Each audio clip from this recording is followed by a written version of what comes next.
stories tonight. Zanzibar reinforces its energy and fuel self-reliance agenda. And we are hoping to be able to be very efficient once that is done, because it's a really huge, nice port. Tanzania assures the public of sufficient fuel reserves.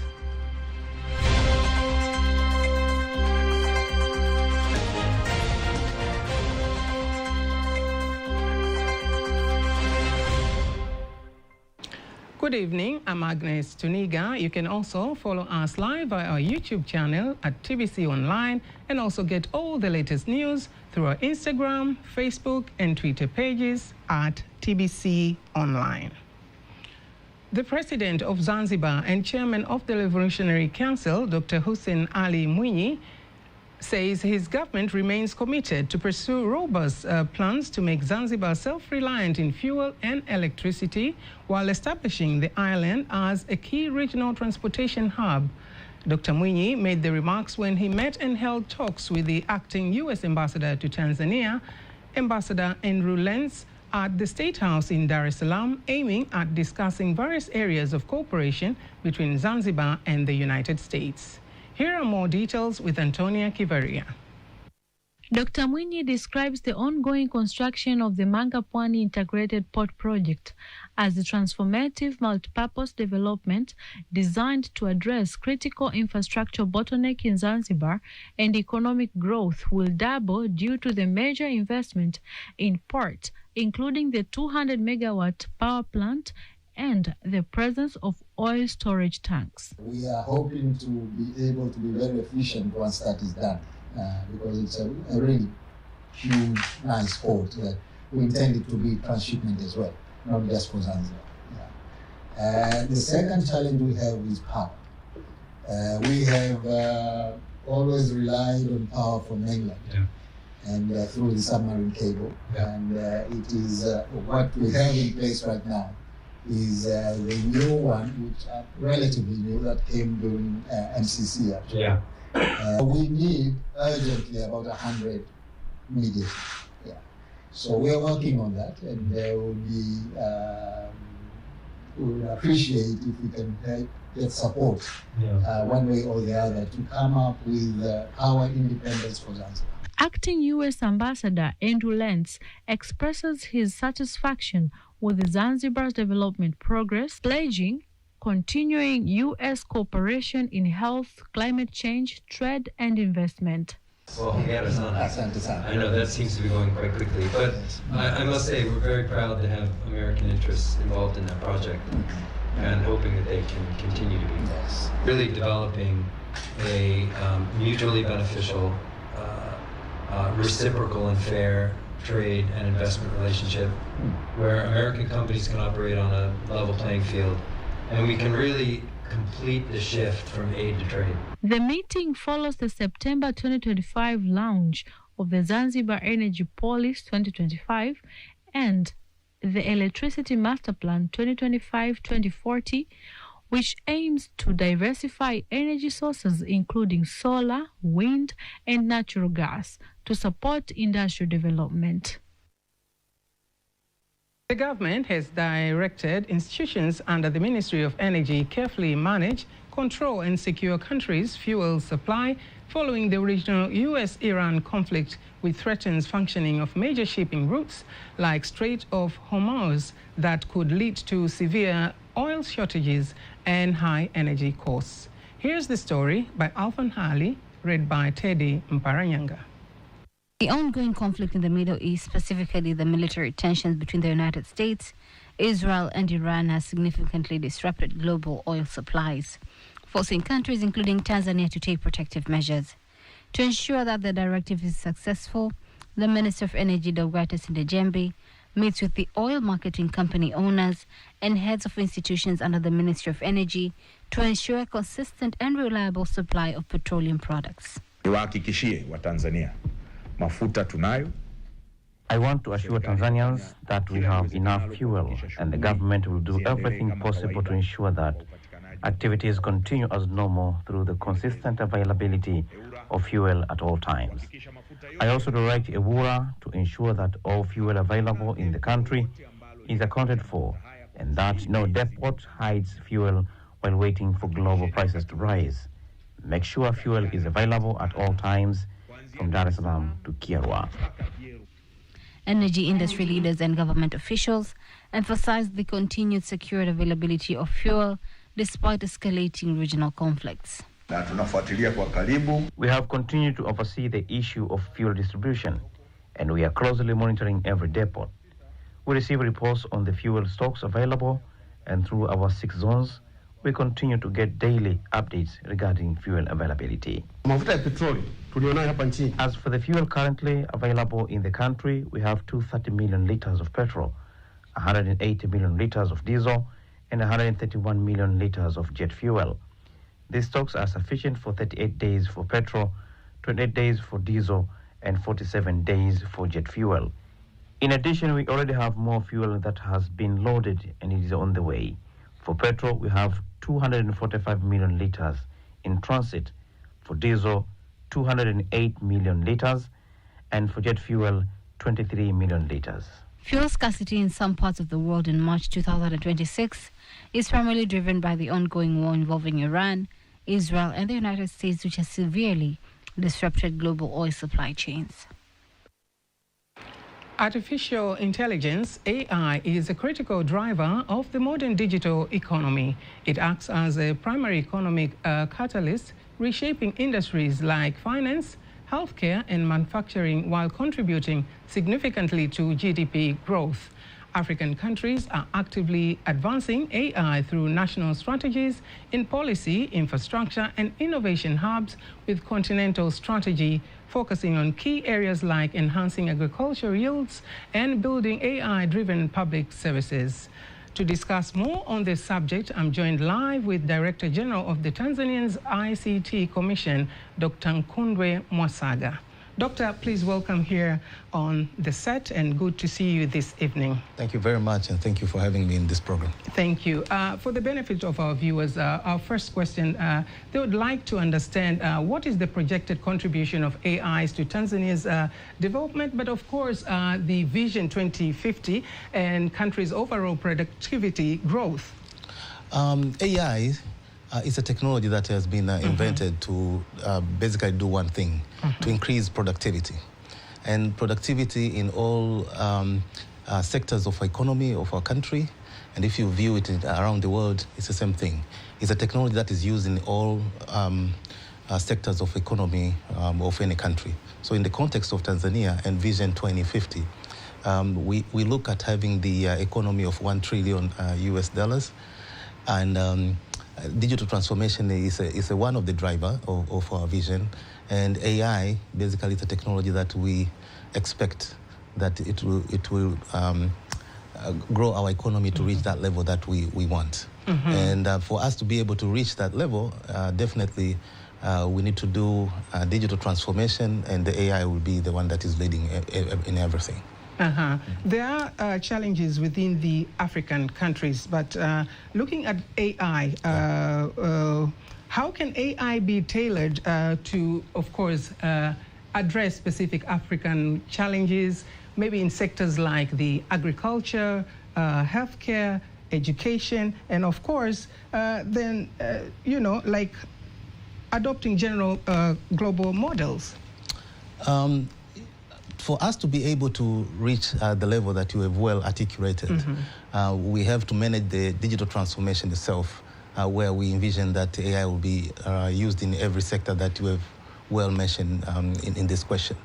And once you look at the transformation, basically you look at five things. One, to ensure that everyone, say in Tanzania, is having at least the basic education of the basic skills of AI. Two, to ensure that AI systems are secure and they can protect data protection of a person, they can protect the privacy, and then the consumer protection. And then the network which is connecting everyone in Tanzania is able to carry the workflows of AI and to build the AI economy. There's an economy that is called AI economy, and then to foster research, innovation, and entrepreneurship. So those 5 things, when they are done properly, we can build an economy that will benefit immensely using AI. Let's see on AI economy, what is the translation here? Now, there's a digital economy that we are talking about, and then the AI economy is one that all economic activities that are done or they are used to calculate the GDP of any country, there's an element of AI which is used into it. So we are looking at AI as an input that enable all the economic activities of major sectors of the economy, that they will consume it, they will improve their productivity, and then we're going to get a major gain in the GDP of our country. What infrastructure investment, meaning here the data centers, connectivity, you would like to see in Tanzania as ICT chief, of course, to ensure the nation benefits from AI? AI needs basically 3 things to be a variable in a country. You need to have data, you need to have computation, and then the algorithm. So if you look at Tanzania, we'll find that all the actors which are needed, we have universities, that do research, there's availability of data, but the major input in the AI economy is data centers, because AI needs data.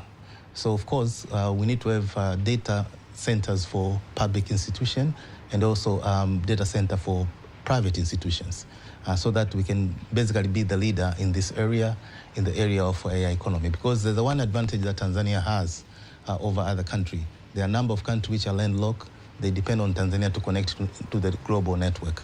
So having a lot of data center here is very important. But of course, data center need energy, and we have advantage in that area. Dr. Mwasaga, our viewers are, of course, watching here. How can Tanzania develop local AI talent and ensure the workforce of the future is based in Africa? Is skills. The major thing is skills, and of course the universities are doing very well. We have upgraded our syllabus, as you can remember, and most of the universities now, they run courses of AI. Some they have courses of how to use AI properly, and others to have designers, programmers, and things of that sort. So skills is very important so that we can have a talent. But talent without data also is a challenge. So that's why the government is having all this plan of building the data centers and things of that sort. And then to have the computation power which is needed. And then we have the university. So once that ecosystem of all those key players around the area, then only innovation and entrepreneurship is the one that is going to build our economy so that we can reach all the goals that we always aspiration we have for Vision DIRA 2050. Dr. Mwasaga, we Africans do have our African values, of course, which we always would like to, maintain. So how can AI governance reflect African values? It is very important for AI to be designed or to respect our culture, because culture, in the language of a computer, we call culture as an operating system. When you have a society, culture is the one that defines many things. How we interact, the cuisine we have, the language we speak, and things of that sort. So we as Tanzanians, we want to contextualize AI so that AI can understand not only Kiswahili, but Kiswahili of Tanzania. And also to put our values into it, so that AI is not going to basically change us, but we are going to use AI for our own benefit. So for us to be able to exist as Tanzanians, because we have our culture, we have our language, we have the way on how we do our things, the strategy that we have is to have AI which is contextualized, the AI which is responsible, that are going to address our issues based on our values that we have. Very briefly here, to put my records clear, I understand that recently you attended the AI Impact Summit in India, there in Delhi, of course, with the new Delhi Declaration on AI. That's right. How impactful was this to a country like ours here in Tanzania? Our attendance in AI Impact Summit in India was basically very impactful to us because of the following things. One, we saw Tanzanian youth that they showed their innovation in that stage, which basically is a global stage in the world. So it showed that our youth, they have the level that they're able to innovate and show the world. But there are many things that were discussed there. They discussed plans to make sure that country in the South are able to collaborate together so that we can benefit together when it comes to AI. Because there's one challenge of AI in this world, that in year, let's say 2003 and things like that, we used to talk about digital divide. But the digital divide, which is driven by AI, is even worse, because someone who doesn't have, for example, data, that they don't have computation, they can be consumers for the rest of their life. And the direction that we are looking at now is to have, there's a new term they call prosumers. Consumers who consume platforms, and also they're able to design and produce a platform. So those are some of the things that we agreed together, so that we'll be able to empower our youth so that they can be able to compete globally. Dr. Mwasaga, I do thank you very much for this evening here on our studios, taking your time, sharing your thoughts on digital transformation. Thank you very much. And kindly remain seated. Thank you. Thank you very much. The Minister of State in the President's Office for Planning and Investment, Professor Kitila Mkumbo, calls on youth groups to partner with the Tanzania Investment and Special Economic Zones Authority, TISEZA, to tap into opportunities in the agricultural processing during his official visit to China as part of efforts to expand Tanzania's access to international markets and boost exports through value addition. Here's Esther Dels with more details. During the visit, Professor Mkumbo emphasized that investing in value addition within the agriculture sector will enable young people to benefit from China's vast market of over 1 billion consumers. The minister made the remarks after touring Weihai Group, a farm that manages and distributes African products, including those from Tanzania. He adds that discussions with leaders from various Chinese provinces revealed a strong commitment to strengthening economic cooperation between Tanzania and China, particularly in increasing trade volumes. I am very pleased to visit this company, Weihai Supply Chain Management, which is the company that constructed our East African Commercial and Logistics Center project in Ubungo, Dar es Salaam. What has impressed me most is that this company sells Tanzanian products. As you can see here, we have coffee, traditional carvings, wine, and various other products. They exclusively sell Tanzanian goods, and currently it is the only company in China that specializes in promoting products from Tanzania. From the conversations I have had, many Chinese consumers appreciate Tanzanian products. This presents a great opportunity for Tanzanians.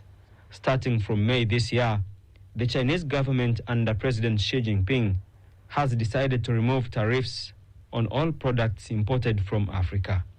In my discussions with the government officials, including mayors from major cities, they have all pledged strong cooperation in strengthening investment between our two countries, particularly in area of processed agricultural products. Meanwhile, Lisa Wang, director of the East Africa China Logistics Center, highlights the importance of logistic infrastructure in facilitating trade between the two regions. So please, all the Tanzania friends, if you have the good production coming to us, we are showing here in China, we are promote here in China, and also we are supposed to do the more for the bridge between China and Tanzania to show how is the chance here and in Tanzania, and also we will be encourage more investors coming to Tanzania. Professor Mkumbo also visited a major free trade zone, describing it as a strategic platform Tanzania can use to expand its presence in global markets and to leverage its tax-free environment for imported goods. The visit highlights Tanzania's commitment to empowering youth and strengthening international trade partnership through investment in key sectors. Esther Deus, TBC News. In line with the government's agenda to enhance service delivery through digital systems and reach more citizens efficiently, the Tanzania Communications Regulatory Authority Consumer Consultative Council, in collaboration with key stakeholders in the communications sector, has launched a new digital platform named Mtumiaji App, aimed at addressing challenges faced by communication service users. The platform also seeks to ensure that consumer interests are well protected while strengthening the communication sector in the country. The launch event took place in Dar es Salaam, officiated by the Minister for Communication and Information Technology, Angela Kairuki. Esther Dels reports once again. According to the Tanzania Communications Regulatory Authority, as for the December last year, Tanzania had over 106.9 million registered SIM cards and 58.6 million internet users. With such rapid growth, there is an increasing need for engagement mechanisms that match the sector's expansion. Experts say that as the industry grows, users' expectations continue to evolve, bringing new challenges, making digital platform like this not just an option, but a necessity. Speaking at the event, the minister emphasized the importance of the platform in improving communication between service providers and consumers, while also encouraging citizens to actively use it. Will this system be able to support the reporting of challenges faced by the service providers in ICT, broadcasting and postal services? We believe our citizens will have the opportunity to learn about their rights as users of communication services. We are also confident that citizens will have the opportunity to submit their opinions and recommendations directly to our council, TCRA, and Consumer Consultative Council, CCC, and that these will be addressed. Additionally, we believe that through these systems, users will be able to receive sector-specific information early and timely manner. I would like to urge those who have not yet joined the system to do so as soon as possible so that we can build a strong and efficient system capable to serving our customers effectively. On the other hand, the Executive Secretary of Tanzania Mobile Network Operators Association, TAMNOA, Jacqueline Kweka, notes that the launch reflects the government's commitment to strengthening consumer engagement within the communication ecosystem. The launch of Mtumiaji app today marks a very important milestone in strengthening how a customer and how customer engagement is supported within Tanzania's digital ecosystem. It reflects a continued effort to ensure that engagement mechanisms evolve alongside the growth of the sector. As TAMNOA, representing all mobile network operators, we recognize the value of initiatives that contribute to a more responsive and inclusive digital environment. While the Executive Secretary of Tanzania Communications Regulatory Authority Consumer Consultative Council, Mary Msuya, highlights the platform's environmental benefits, noting that it will significantly reduce reliance on paper-based report system. The use of these systems are also contributed to the environmental conservation by reducing the use of paper in the preparation and distribution of reports. Previously, our committees used to prepare their reports in a hard copy and later send them via emails. Similarly, we are also relied on paper-to-paper reports. However, through these systems, there will no longer be a need to use paper for report preparation. The launch of this platform marks a major step towards inclusive, efficient, and environmentally friendly communication services in Tanzania as the country continues to embrace digital transformation. Esther Dels, TBC News. Deputy Minister of Finance of Tanzania, Engineer Mshamu Ali Munde, has reaffirmed the government's commitment to continue to partner with Austria to implement the newly unveiled Austria-Africa Strategy 2026-2029. The cooperation aims to align Tanzanian development goals with Austria's strategic objectives for the continent over the next 4 years. Here are more details. Deputy Minister of Finance of Tanzania announced the commitment when he met and held talks with the Deputy Minister of Foreign Affairs of Austria, Hannah Liku, in Dar es Salaam, aimed at strengthening relations in various sectors. I am happy to learn that the strategy aims the following sectors, which are also under our plans and visions. 1, stability, security, and reliance. And again, economic cooperation, which includes interlinking markets, securing value creation on both sides, exploiting green opportunities. He furthermore thanked Austria for its support, which is in line with the priorities of the Third National Five-Year Development Plan, FYDP, the Third 2025 Development Vision, and the new 2050 Development Vision. The United Republic of Tanzania is ready to engage fully on the implementation of Austria-Africa strategy for development of our people.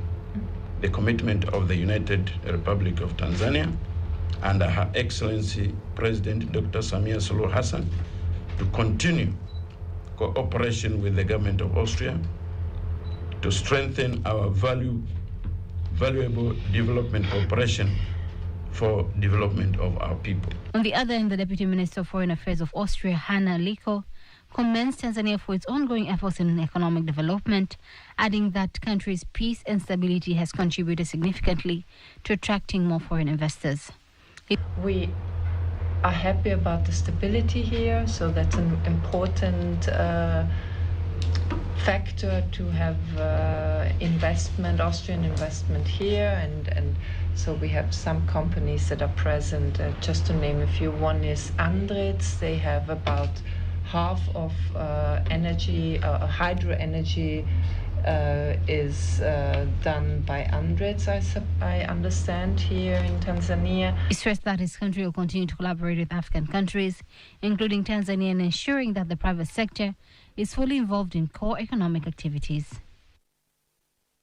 Before we wind up the local news tonight, let's now take a look at our today's exchange rates according to the Bank of Tanzania, BOT.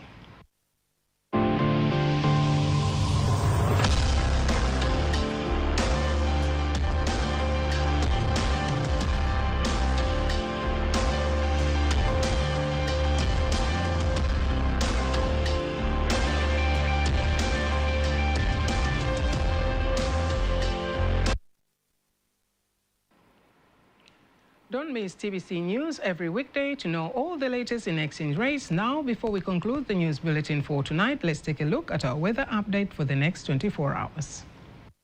And this is 24 hours weather focus from Tanzania Meteorological Authority. For tonight, we expect future particularly conditions, thunder shower over a few areas over the Lake Victoria Basin, western part, central part, southern western highland, together to Ruvuma region. The rest part of our country expect future cloudy condition, thunder shower over a few areas. For tomorrow, the strongest rainfall signal over the coastal area extended to northern eastern highland and Lake Victoria Basin up to western part of our country. TMA issue an advisory expecting heavy precipitation times over western part, Rukwa region, northern eastern highland, northern coast including Morogoro region. Please take note on that. For tomorrow, expect future cloudy conditions, thunder shower over few areas and sun interval over the western part of our country, southern western highland, Morogoro region, entire coast, including Ruvuma region. While the rest part of our country, including Lake Victoria Basin, northern eastern highland, and central part, expect future particular conditions, thunder shower over few areas and sun periods. Let's have a look for the 4 days weather forecast for some part of our country, starting from the day after tomorrow. Dar es Salaam expect future particular condition, thunder shower over few areas and sun periods. The same way as Dodoma region expect future particular condition, thunder shower over few areas and sun periods. Likewise, Mbeya expect future particular condition, thunder shower over few areas.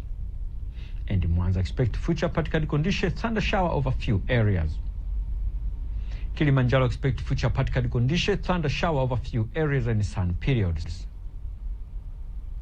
Morogoro expect future particular condition, thunder shower over few areas and sun periods. Likewise, Arusha expect future particular conditions, thunder shower over few areas and sun periods. Dear viewer, we thank you for watching us and have a good time. And that marks the end of our news bulletin for tonight. Don't miss our next bulletin in Kiswahili at 11 p.m. On behalf of the whole team, I'm Agnes Tuniga. Thank you very much for being with us. Good night.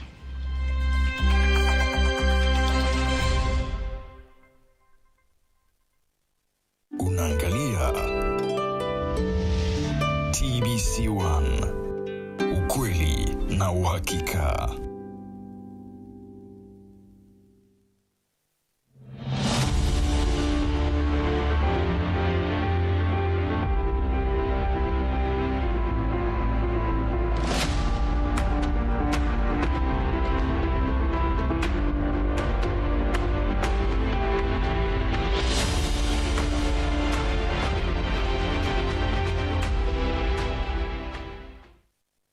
Kifua kikuu, adui anayesambaa kimya kimya. Kila baada ya dakika chache tu nchini Tanzania, kuna mtu mpya anayepata maambukizi ya ugonjwa wa kifua kikuu. Ugonjwa unaosambaa kupitia pumzi zetu, kimya kimya, bila watu wengi kutambua. Swali ni moja tu. Je, jamii inaelewa vya kutosha kuhusu ugonjwa huu?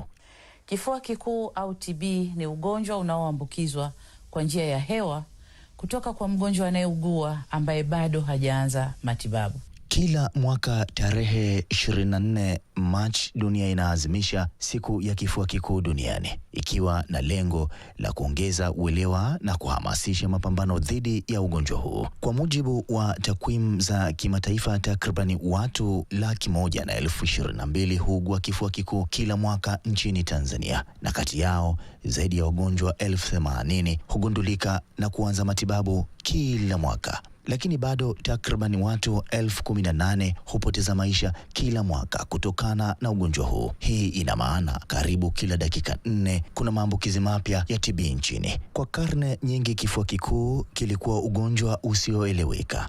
Hadi mwaka 1882 mwanasayansi Robert Koch alipogundua bakteria wanaosababisha ugonjwa huu, yani Mycobacterium tuberculosis. Dalili zake huanza polepole: kikohozi zaidi ya wiki 2, homa, jasho usiku, pamoja na kupungua uzito. Na ugonjwa huu huambukizwa kupitia hewa wakati mtu mwenye TB akikohoa au kupiga chafya. Katika siku ya kifua kikuu duniani, mataifa huendesha kampeni za elimu, vipimo vya bure na uhamasishaji kwa jamii, lengo likiwa ni moja tu: kutokomeza kabisa kifua kikuu duniani. Dalili za ugonjwa wa kifua kikuu au TB ni pamoja na kukohoa mfululizo kwa wiki 2 au zaidi, kupata homa za mara kwa mara hasa nyakati za jioni, kutoka jasho jingi kuliko kawaida hasa nyakati za usiku, kutokuwa na hamu ya kula, kupungua uzito na kukohoa makohozi yaliyochanganyika na damu. Mtazamaji wa TBC1, karibu katika maabara kuu ya taifa ya kifua kikuu. Na hapa ndipo ambapo sampuli hukusanywa na vipimo hupimwa. Tunakwenda kuangalia maendeleo gani yamefikiwa katika mapambano dhidi ya kifua kikuu. Sampuli zinachukuliwaje, zinapimwa vipi, na namna gani wanapata changamoto na urahisi katika kufanya shughuli zao za kila siku. Tutakwenda kuonana na watu wa maabara kuu ya taifa. Karibu ndani.